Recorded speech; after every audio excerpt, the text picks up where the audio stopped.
தாய் தமிழ் உறவுகளுக்கு வணக்கம். சற்று முன் நடிகர் விஜய்க்கு எதிராக ஈரோட்டில் சுவரொட்டிகள் ஒட்டப்பட்டன. என்ற தலைப்பில் இந்த காணொளியை நாம் காண்கிறோம். ஈரோடு மாவட்டம் பெருந்துறையில் இன்று நடிகர் விஜய் கலந்து கொள்கிற பிரச்சார கூட்டம் நடைபெறுகிறது. காலையிலிருந்தே தமிழக வெற்றி கழக தொண்டர்கள் குவிய தொடங்கியுள்ளனர். காவல்துறையால் கட்டுப்படுத்த முடியவில்லை என்று கூறப்படுகிறது. ஈரோடு தற்பொழுது பரபரப்பாகி வருகிறது. இந்த பரபரப்பான சூழ்நிலையில் நடிகர் விஜய்க்கு எதிராக சற்று முன் ஈரோட்டில் சுவரொட்டிகள் ஒட்டப்பட்டுள்ளன. நடிகர் விஜயை விமர்சித்து ஈரோடு முழுவதும் சுவரொட்டிகள் ஒட்டப்பட்டுள்ளன. என்னவென்று சொன்னால், செப்டம்பர் 27 கரூரில் நடைபெற்ற ஈரோடு பிரச்சார கூட்டத்தில் 41 அப்பாவிகள் மூச்சு திணறல் ஏற்பட்டு மரணமடைந்தனர்.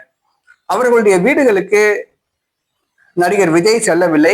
கரூருக்கு சென்று அவர்களுக்கு இரங்கல் தெரிவிக்கவில்லை. அதற்கு பதிலாக சென்னைக்கு வரவழைத்து இரங்கல் தெரிவித்தார். சம்பவம் நடைபெற்ற கரூருக்கு நடிகர் விஜய் இதுவரை செல்லவில்லை. ஆனால் தற்பொழுது ஏறத்தாழ 3 மாத காலத்துக்கு பிறகு தற்பொழுது தன்னுடைய பிரச்சாரத்தை தமிழகத்தில் துவக்கியுள்ளார் நடிகர் விஜய். ஈரோட்டுக்கு செல்கிறார். ஈரோட்டில் இன்று மீண்டும் பிரச்சாரத்தை ஆரம்பிக்கிறார். ஈரோடுக்கு செல்கிற விஜய் கரூருக்கு செல்ல தெரியாதா? ஈரோட்டுக்கு செல்கிற விஜய் கரூருக்கு செல்ல தெரியாதா?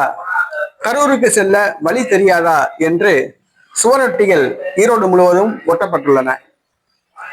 நடிகர் விஜய் உண்மையிலேயே ஒரு மனிதநேயம் உள்ளவர் என்று சொன்னால், பொதுமக்கள் மீது அக்கறை உள்ளவர் என்று சொன்னால், ஈரோடு பிரச்சாரத்துக்கு வர தெரிகிற விஜய் கரூருக்கு செல்ல வேண்டும். கரூர் ஈரோடு ரொம்ப தூரம் கிடையாது, பக்கம்தான், 2 மணி நேர தூரம் தான்.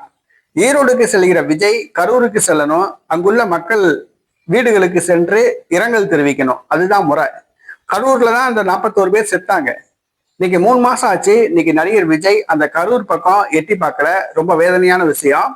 ஆனா கரூர் பக்கத்துல இருக்க ஈரோடுக்கு போய் பிரச்சாரம் பண்ண போறாரு. ரொம்ப விவரமா இருக்காப்ல. இது விஜய் என்ன செய்ய போறாருன்னு தெரியல. ஈரோடுக்கு செல்லுகிற விஜய் கரூருக்கு செல்ல வழி தெரியாதா என்று போஸ்டர்கள் ஒட்டப்பட்டுள்ளன.